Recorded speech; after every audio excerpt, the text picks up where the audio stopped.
Hello students, in the previous video we studied the different components of an ecosystem and we discussed that there are three components of an ecosystem: producers, consumers and decomposers. In this video we are going to discuss the third component, decomposers, in detail.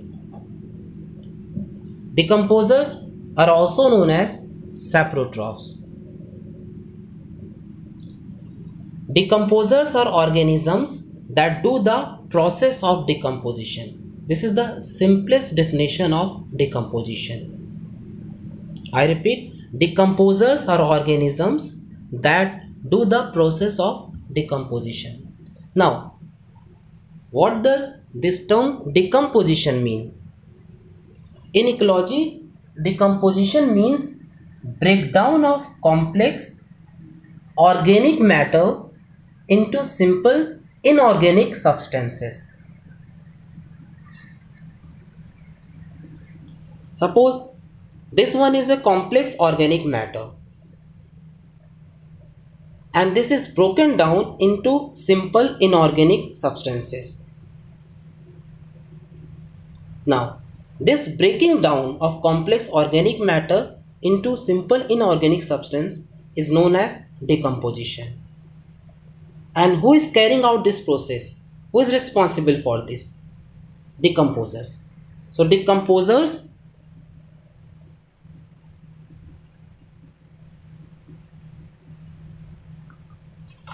they are responsible for this conversion.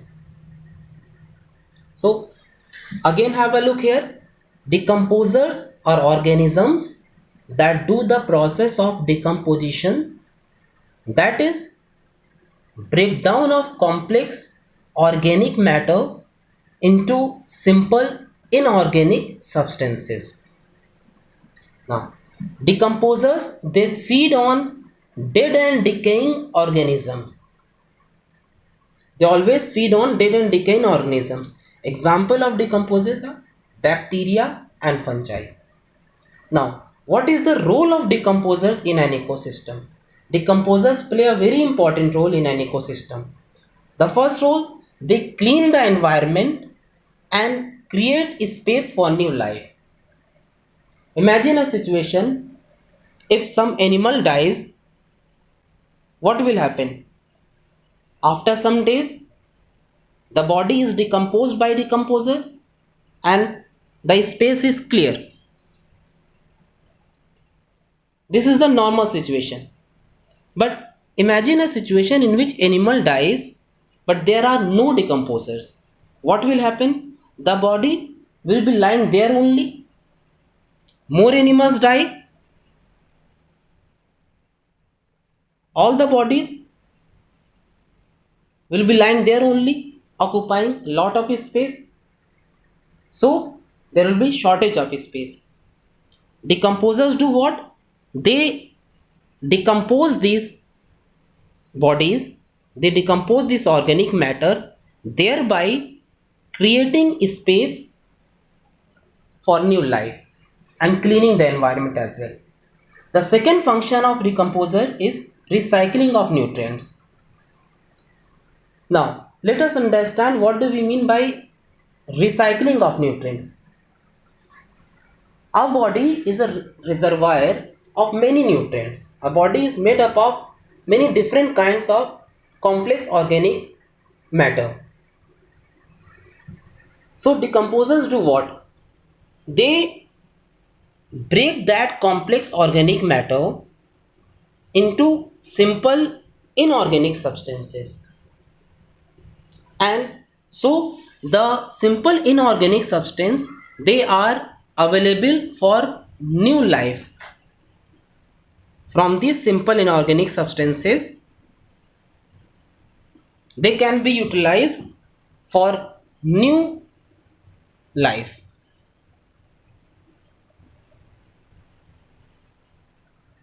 Okay, thereby causing recycling of nutrients.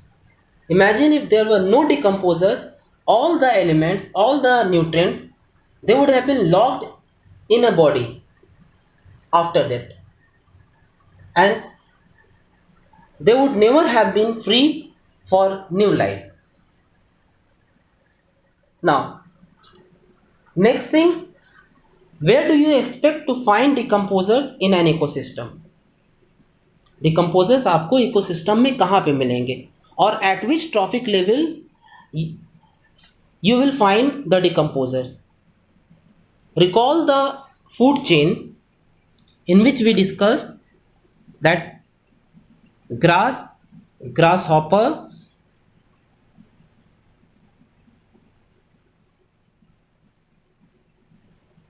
frog,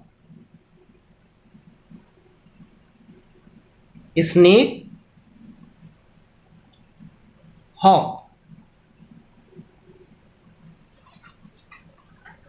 This was the food chain that we discussed earlier. Now, decomposers, they act on all these trophic levels.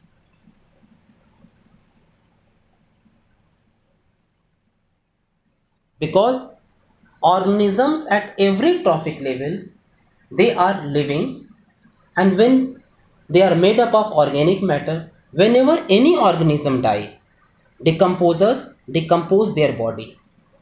So if a question comes, okay, where do decomposers act in an ecosystem? They act on all trophic levels, at every trophic level in an ecosystem. I hope you have understood the topics. Thank you.